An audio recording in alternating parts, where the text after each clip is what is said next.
하나님 말씀은 빌립보서 3장 1절부터 9절까지 말씀 교독합니다. 빌립보서 3장 1절로 9절입니다.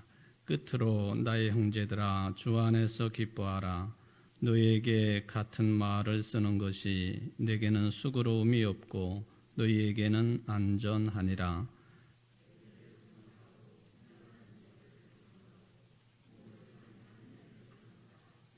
하나님의 성령으로 봉사하며 그리스도 예수로 자랑하고 육체를 신뢰하지 아니하는 우리가 곧 할례파라.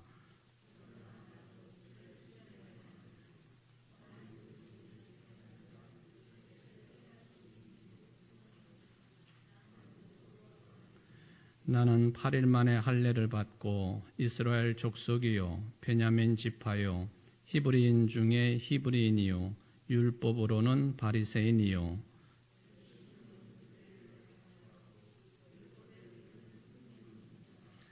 그러나 무엇이든지 내게 유익하던 것을 내가 그리스도를 위하여 다 해로 여길 뿐더러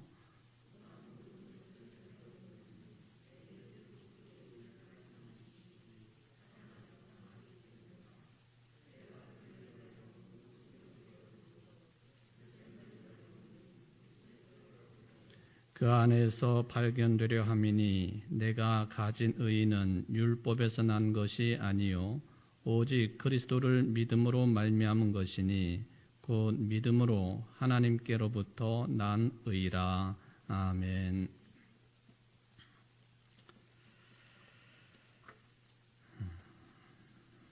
지난 시간까지 특히 이런 자들을 삼가고 주의를 해라. 개들을 삼가고 또 여기 이제 행악하는 자들을 삼가라라고 하는 그런 말씀을 우리가 생각을 해 보았습니다. 그 중에 지난 시간의 끝부분에 특히 이제 거짓된 가르침을 주고 있는 소위 이제 거짓 교사라고 해도 되고 또 거짓 설교자들 이런 자들을 조심해야 되고 사실은 가까이 해서는 안 된다 하는 그런 말씀을 지난 시간에 마지막으로 드렸습니다. 근데 문제는 이런 자들 교회 안에 들어와 가지고 교회를 매우 어지럽히고 그리고 교회 기틀을 허물어뜨리고 또 기초를 허물어뜨리는 거죠. 그것은 곧 성도들의 신앙에 아주 극심한 피해를 주는, 그래서 어느 때에는 교회 존재 자체를 흔들어 버리는 이런 가르침, 또 그런 존재들, 이런 사람들을 구별을 해낸다고 하는 것이 일반 성도들에게는 참 무거운 짐입니다. 쉽지 않다, 그런 이야기입니다. 우리 주변에 있는 이단들이 그것을 이제 이용을 하는 거죠. 그래서 튼튼한 교회에 들어와 가지고 추수꾼 노릇을 한다든지, 처음에는 그냥 열심히 봉사를 하고 또 헌금도 유별나게 그렇게 하고 인품도 괜찮은 것 같고, 이런 사람들이 세가족으로 들어와 가지고는 열심히 하니까 기존 교인들이 부러워하면서도 또 자신들이 그렇게 하지 못하는 부분들을 열심히 하는 거에 대해서 그걸 뜯어 말릴 수도 없는 것이고, 그래서 주변에 사람들이 모이기 시작을 하고,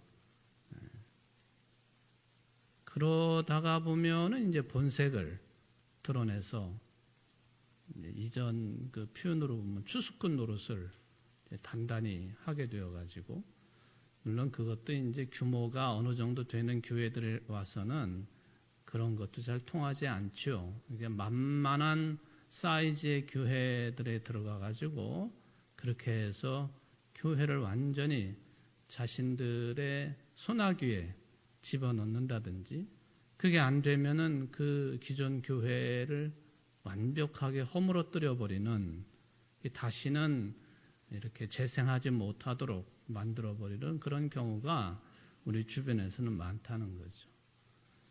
모든 교인들이 그런 방면의 전문적인 식견을 가지고 있어서 또 신학적인 배경이나 또 성서적인 배경이나 신앙적으로 흔들리지 아니하는 터전이 굳건해 가지고 그런 것들을 잘 구분해낼 줄 알고, 또 권면하고 안 되면은 아예 내쳐버리는 그런 강력함을 우리가 가지고 있지는 않는 한은 참 쉽지 않은 일이다 하는 그런 말씀을 드렸습니다. 처음부터 자신들의 본색을 드러내지 않는다 하는 거예요. 뭔가를 좀 하는 것 같지만은 결국에 보면은 그 사람들은 말 가지고 떠드는 사람들이란 말이죠. 근데 말만 가지고는 진리의 논쟁이 가능하지 않다. 지난 시간에 제가 불교적인 용어이기는 하지만 불립문자라고 하는 용어를 말씀을 드리기도 한 이유가 거기에 있겠습니다. 진리는 말에 있는 것이 아니라 능력인 것이고, 또 구원도 역시 말에 있는 것이 아니라 능력에 있는 것이다. 우리의 사용하는 말이나 언어라고 하는 것은요, 진리, 복음을 담아낼 수 있는 그런 그릇, 또는 뭐 집으로 말하면은 집일 뿐이지 그것 자체가 진리다라고 말할 수는 없는 거예요. 그런데 사람들이 말의 현역이 되어서, 그러니까 우리 한국의 교회가 이 하나님의 말씀, 생명의 말씀, 진리의 말씀, 복음의 말씀에 대해서 너무 가볍게 그것을 말하고 또 처신을 하는, 소위 말하면 하나님 말씀의 경박성, 이것이 너무 심하게 침투되어 있다. 그렇게 봐도 틀리지 않겠습니다. 이거는 이제 특히 우리 개신교회 안에서의 그런 커다란 문제라고 볼 수가 있습니다. 너무 경박스럽다는 거죠. 이 부분은 저도 지도자이고 설교를 하는 사람이기 때문에 설교하는 사람의 책임이 거의 대부분이에요, 사실은. 그러니까 이거 참 큰 문제라고 하는 생각을 해볼 때에, 근데 2000년 전에도 빌립보 교회뿐만 아니라 초대교회, 소아시아의 7교회를 비롯해 가지고 뭐 또 유럽 지역에 세워진 교회들 다 마찬가지였다는 거예요. 거기뿐이겠습니까? 이제 기독교 초기 시절에는 아프리카 북쪽, 뭐 이집트를 비롯해 가지고 지중해를 끼고 있는 그 나라들이, 여러 나라들이 있는데, 그 나라들이 이 이슬람교가 탄생하기 전에는 다 기독교 국가들이었단 말이죠. 거기에서도 기독교의 위대한 지도자들, 교부들도 많이 탄생을 했고, 성인들도 그렇고요. 성경 번역도 활발하게 이루어졌던 곳들이고, 다 마찬가지였다는 거죠. 다.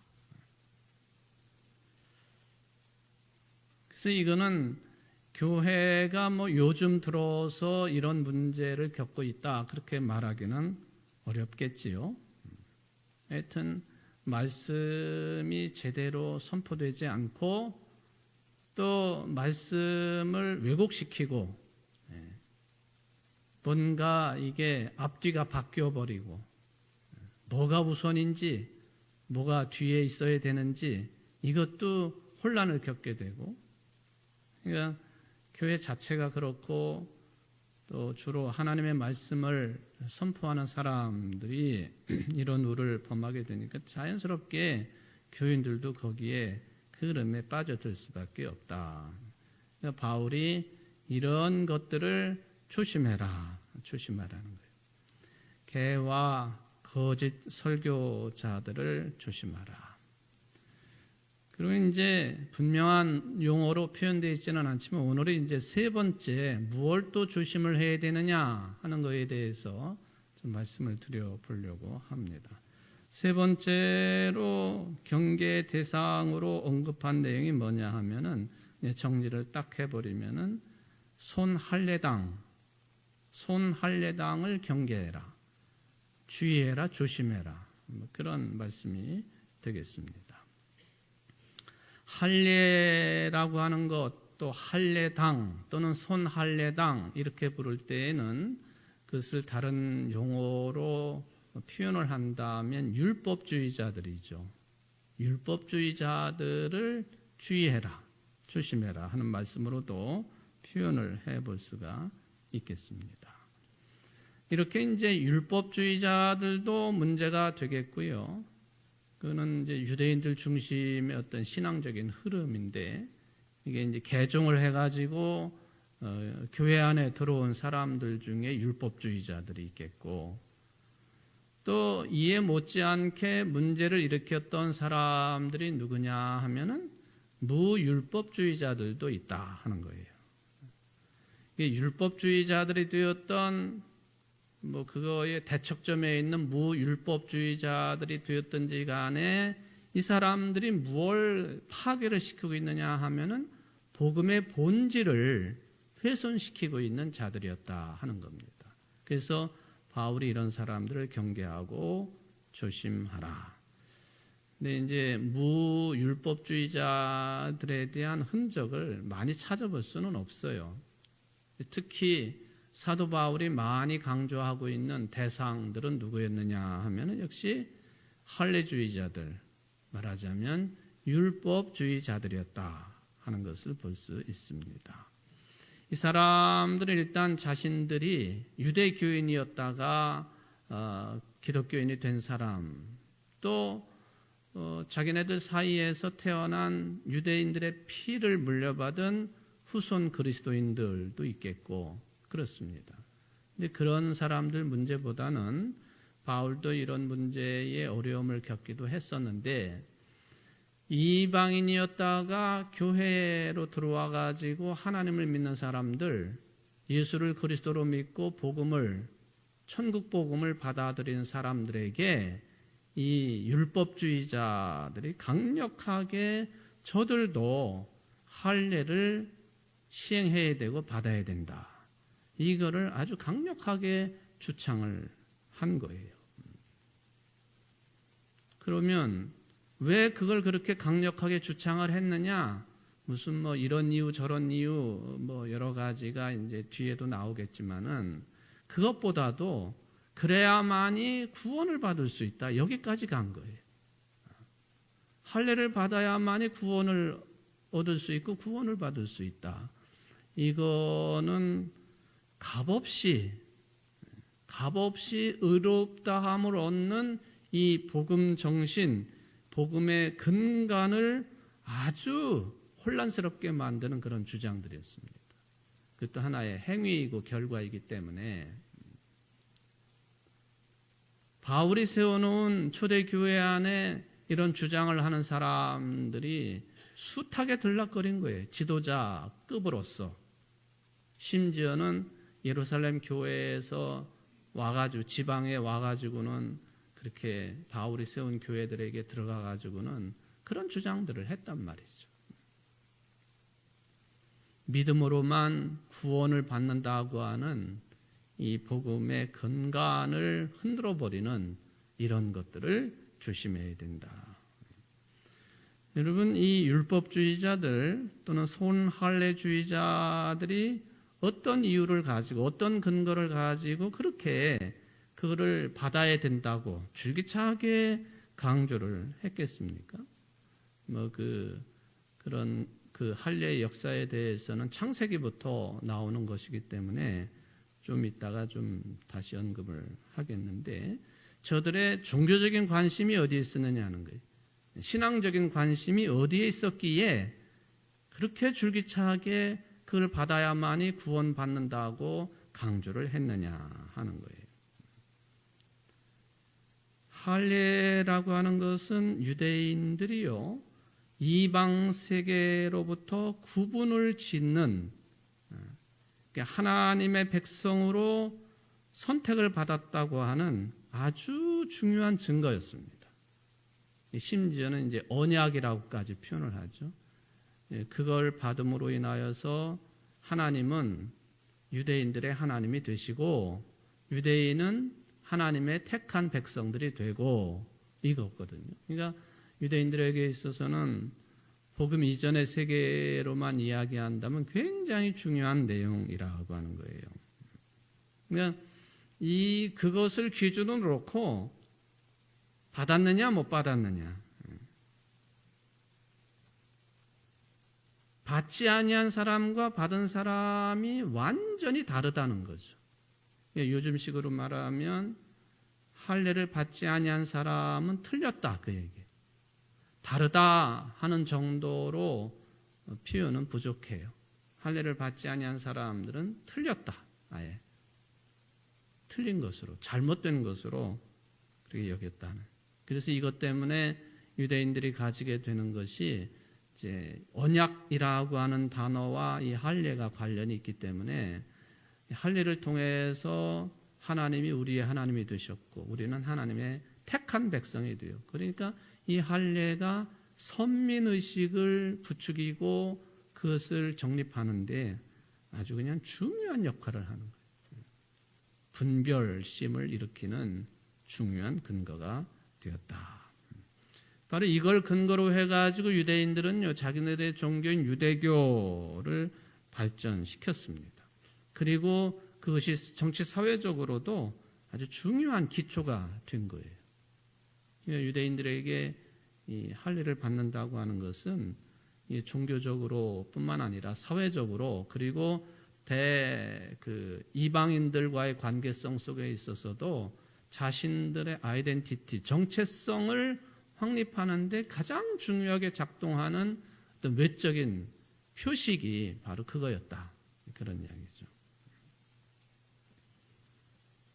그래서 유대인들은 어딜 가 있든지 무엇을 하든지 간에 이방 사람들과 다르다라고 하는 그 의식, 이거에 아주 철저했던 사람들이에요. 그게 가능했기 때문에 로마로부터 이스라엘이 완전히 멸망을 당했어도 그 뒤로 1948년도 이스라엘이라고 하는 나라가 새로 건국이 되어지는 그때까지 그냥 보통 2000년이라고 그러는데 2000년 동안 땅도 없고 외교권도 없고 하나의 국가가 형성이 되려면은 땅이 있어야 되고 또 하늘이 있어야 되고 이런 게 조건이 있잖아요. 국민이 있어야 되고 이런 것이 하나도 충족이 되지 않았음에도 불구하고 이 의식, 이 자의식 이것만 붙들고 유대인들은 정체성을 잃지 않고 유지를 할 수가 있었다 하는 거예요. 이게 이제 좋게 말하면 선민 의식이죠. 물론 이제 할례만 그러냐 그건 아니에요. 안식일을 지키는 것 이것도 유대인으로 하여금 유대인 되게 했던 아주 중요한 내용이죠.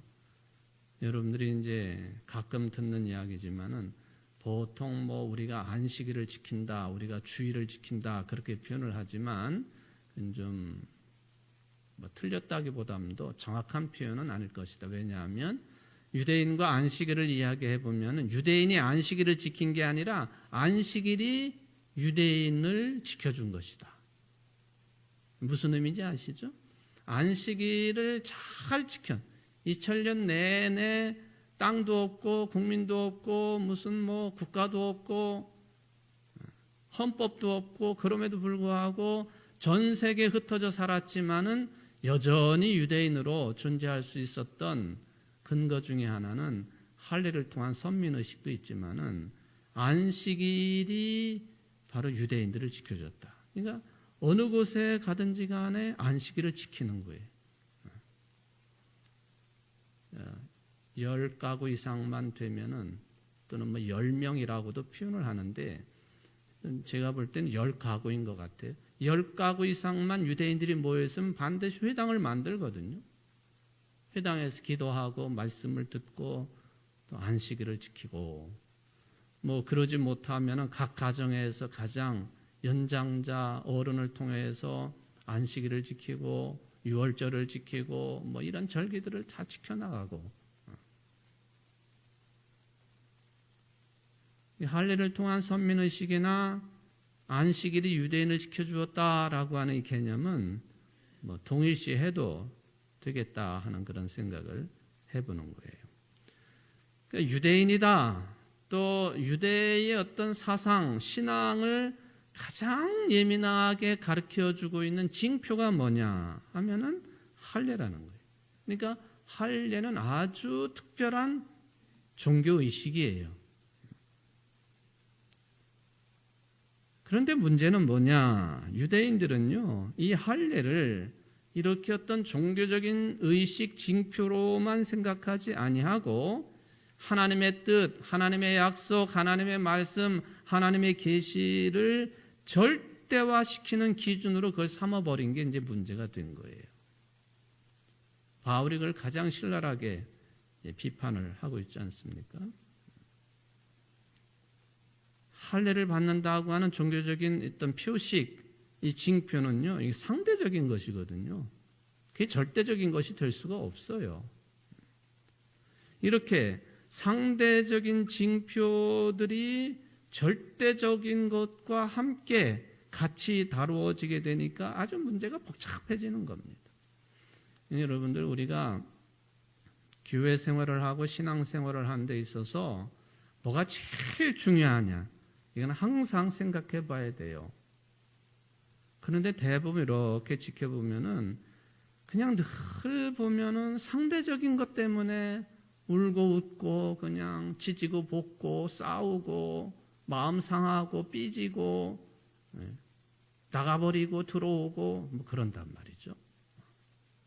뭐가 상대적인 것이냐, 뭐가 절대적인 것이냐, 잘 구별할 수 있어야 돼요. 바로 이 상대적인 것이 절대적인 힘을 행사를 하게 되면은 그게 나중에는 폭력으로 드러나는 아주 난폭한 힘을 가지고 등장을 하는 거예요.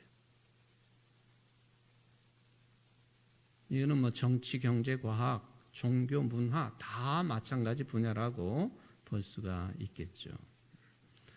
그러니까 내가 신앙생활을 하면서 특히 교회 생활을 하면서 이거는 절대로 양보를 해서는 안 되는 절대적인 것이 뭘까? 말씀을 통해서도 깨우침을 받고 또 스스로 기도를 하고 성령님의 안내를 통해 가지고요, 그 흔들림이 없는 것을 늘 간직을 해야 돼요. 근데 흔들려서는 안 되는 것들은 아주 그냥 자주 흔들려 버리고 흔들려도 되는 것들에 그냥 모두들 매달려 가지고 이러니 저러니 말이 많은 것은 그게 뭔가 앞뒤가 잘못된 것이다, 그런 이야기죠. 오늘날도 우리가 가장 크게 보면은 또 이게 가장 중요한 거잖아요. 우리가 하나님의 백성으로 구원받은 자로 구별이 되고 선택되었다. 그것 때문에 감사하고 그 은혜에 늘 감격하고, 이게 제가 볼 때는 절대적인 거예요. 그렇죠? 그 외의 것들은 어떻게 보면 상대적인 것일 수 있어요. 무슨 우리들이 신앙생활을 해나가는데 뭐가 불편하네, 뭐가 부족하네, 다 상대적인 것들이라는 거예요. 요거 하나만 분명하게 자리를 잡으면요, 어떤 상황이나 조건이나 뭐 이런 것들이 큰 문제가 되지 않는다는 거죠. 하나님이 베풀어 주신 은혜에 감사할 줄 아는 것, 하나님이 나에게 뭘 베풀어 주셨는가, 이거를 식별할 줄 알고 구별할 줄 아는 것, 선택됐다고 하는 것, 이게 아니고 여타의 것을 지키려고 그리고 기득권을 가지고 아둥바둥하고 그리고 이런 상대적인 것들을 지키기 위해서 방어하고 거기에 그냥 온 목숨을 다 매달고 하는 그게 뭐냐 하면은 오늘 조심을 해야 될 정신적으로 보면 손할례당에 해당되는 것들이다 그거예요.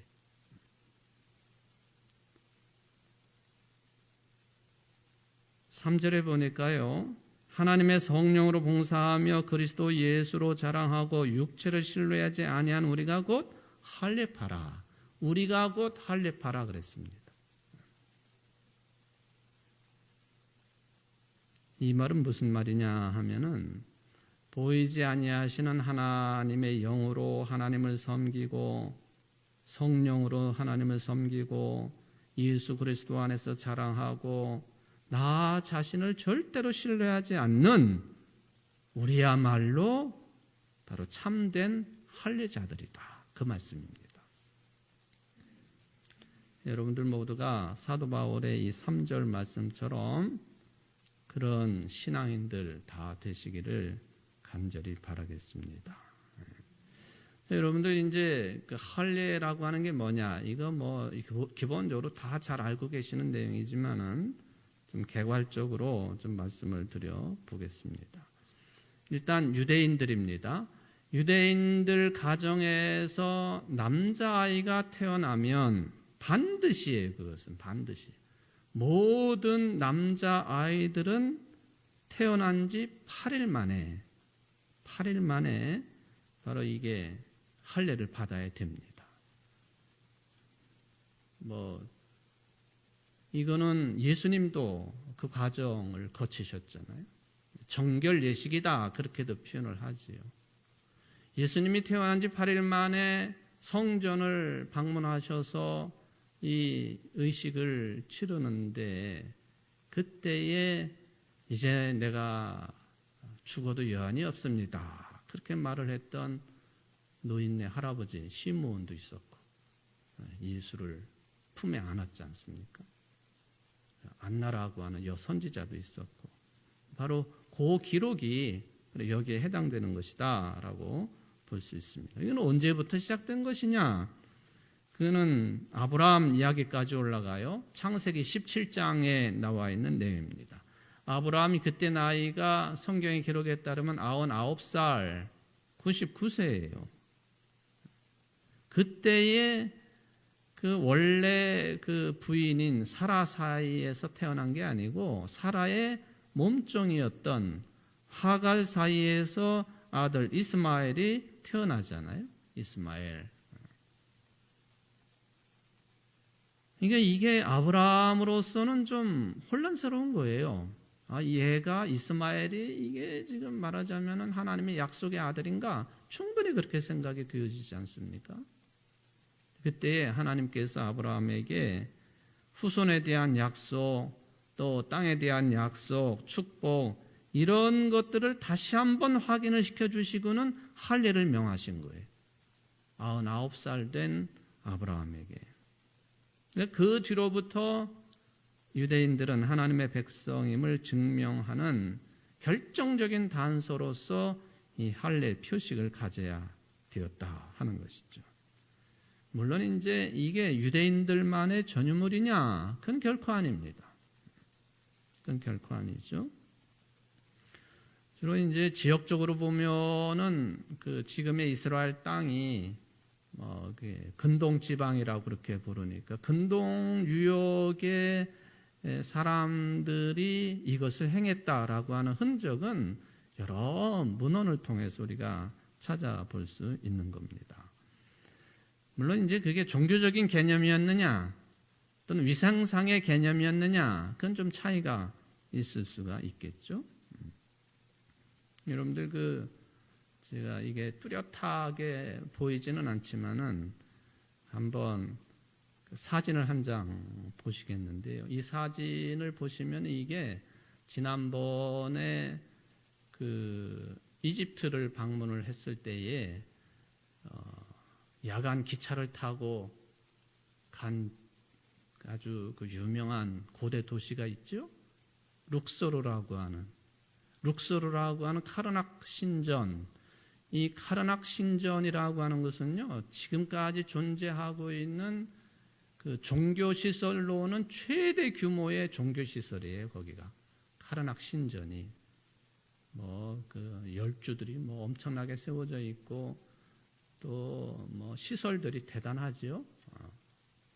거기에 한 군데에 조각이 되어 있는 저 장면인데 저게 뭐냐면 바로 할례를 행하는 의식을 그려놓은 거예요. 조각을 해놓은 거예요.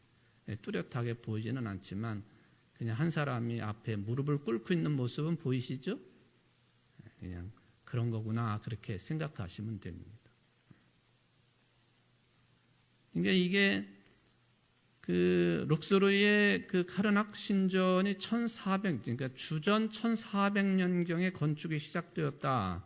그렇게 알려져 있으니까 지금부터 한 3400년 전쯤, 3500년 전쯤부터 이 건물은 존재했다. 그렇게 보시면 돼요. 물론 그 뒤에 증축도 하고 뭐 이렇게 확장도 하고. 그래서 이곳이 이집트가 무슬림 국가가 되기 전에는 성당 역할도 했다가 또 무슬림의 모스크가 되었다가 지금은 이제 관광지로서 그렇게만 존재를 하는데 거기에 이제 한쪽 구석에 그려져 있는 이 할례를 받는 그런 모습이지요. 그러니까 유대인들만의 전유물은 결코 아니었다는 거예요. 이 의식이. 그런데 참 놀랍게도 이 룩소르에 남아있는 이 의식의 내용을 보면은요, 남자아이들에게만 행한 것이 또 아닙니다. 여자아이들에게도 하여튼 나름대로 그런 과정이 있어요. 그는 이유가 분명하지요. 왜 그랬느냐? 다른 이유 때문에 뭔가를 억제하려고 하는 그런 조처 때문에 이제 여성들에게도 여자아이들이에요. 여자아이들. 이 여자아이들이 아니면은 다 큰 여성들에게도 지금도 아프리카나 또 이집트의 여성들의 거의 90% 이상이 이 과정을 거쳐야 된다고 그래요. 이게 좀 색다른 세계인 것은 분명하지요. 지금도 뭐 kop트 교인들이라든지 이런 사람들은 반드시 성경의 기록에 의해서 이 과정을 거치도록 되어 있다. 그러니까 유대인들만의 전유물은 아니다 하는 그것을 좀 말씀을 드릴 수가 있겠습니다.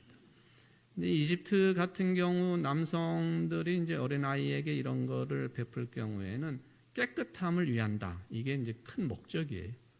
위생상의 문제다 하는 그런 이야기가 되겠습니다. 어쨌든 간에 이 유대인들의 이 할례는 근본적으로 보면은 하나님과의 올바른 관계를 상징하는 징표예요.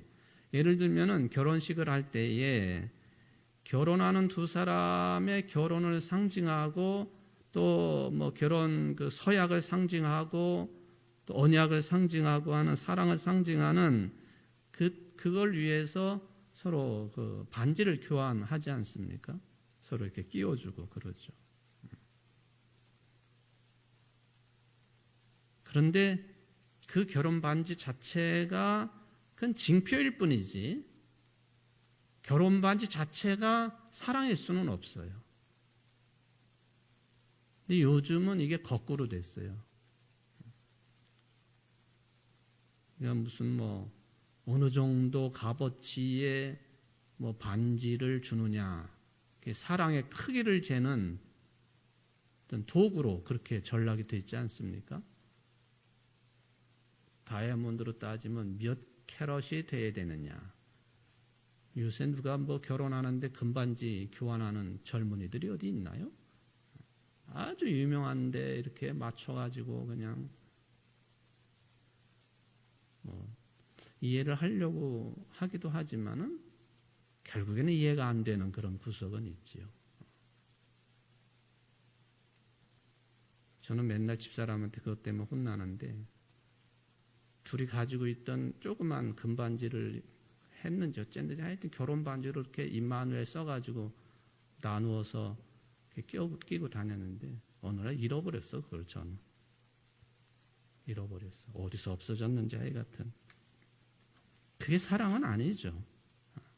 오리지널 사랑은 다른 데 있는 것이고 결혼 반지가 사랑 그 자체는 아니라는 거예요. 이게 그것도 할례도 마찬가지예요.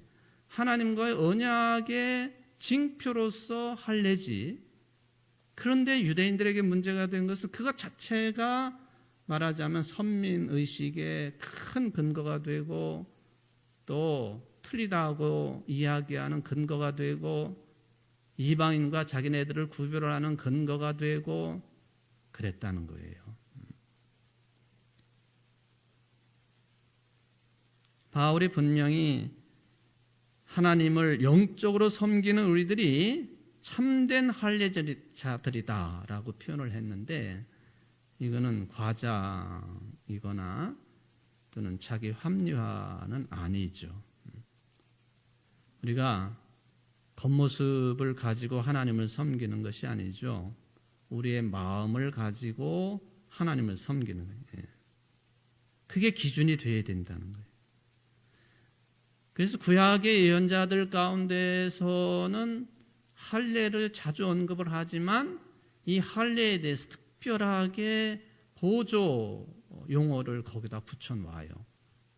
육체 할례가 아니고 뭐냐면 마음의 할례를 받아야 되는데 마음의 할례. 특히 이제 예레미야 선지자가 그런 말씀을 자주 하는데 근데 놀랍게도 신명기에도 그런 표현이 들어있는 것을 찾아볼 수 있습니다. 여러분들 신명기서 10장을 한번 열어보실까요?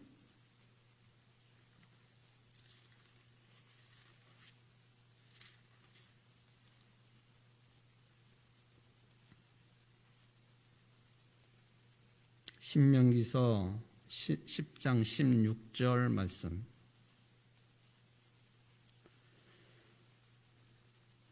같이 한번 읽어봅시다. 그러므로 너희는 마음의 할례를 행하고 다시는 목을 곧게 하지 말라. 이가 육체의 어떤 그 드러나는 그 할례가 그것이 어떤 결과를 맺었느냐 하면은 하나님 앞에 목이 곧은 백성이 되게 했다. 그런 이야기입니다. 그러니까 신명기에서 모세의 말씀입니다만은 마음의 할례를 행하라 하는 그런 말씀을 주셨다라고 볼 수 있습니다. 예레미야 선지자의 말씀입니다. 예레미야서 4장 4절 말씀.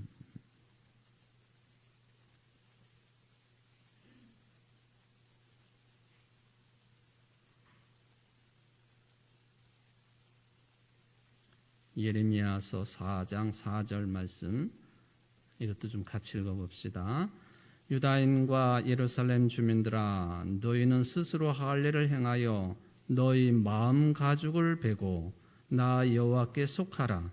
그리하지 아니하면 너희 악행으로 말미암아 나의 분노가 불같이 일어나 사르리니 그것을 끌 자가 없으리라. 비슷한 말씀이죠. 또 한 군데만 더 찾아보겠습니다. 예레미야서 9장 말씀입니다.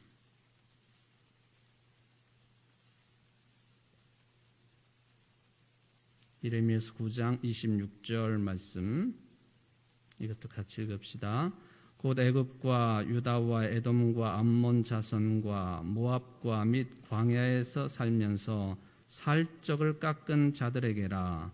무릇 모든 민족은 할례를 받지 못하였고 이스라엘은 마음의 할례를 받지 못하였느니라 하셨느니라.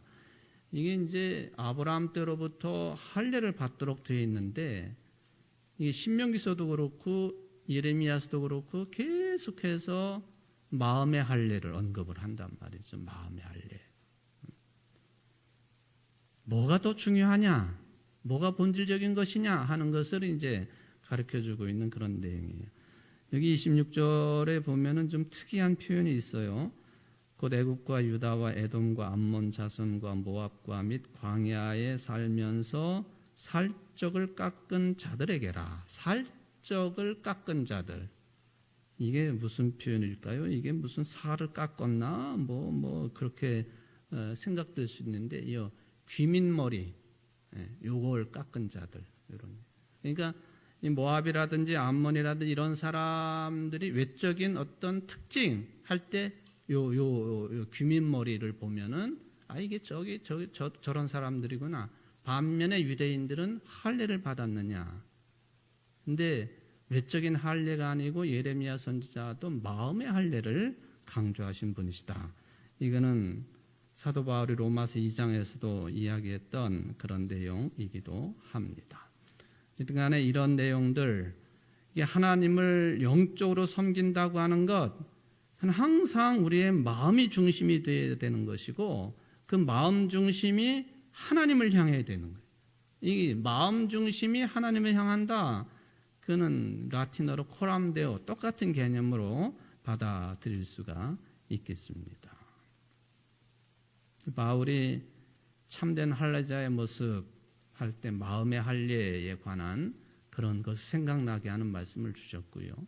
다음 시간에는 이제 또 참된 할례자의 모습 중에 뭐가 있겠느냐 하는 것을 다음 시간에 다시 또 이제 언급을 해 보도록 하겠습니다. 우리는 뭐가 정말 붙잡아야 되는 본질적인 것이냐, 비본질적인 것이냐.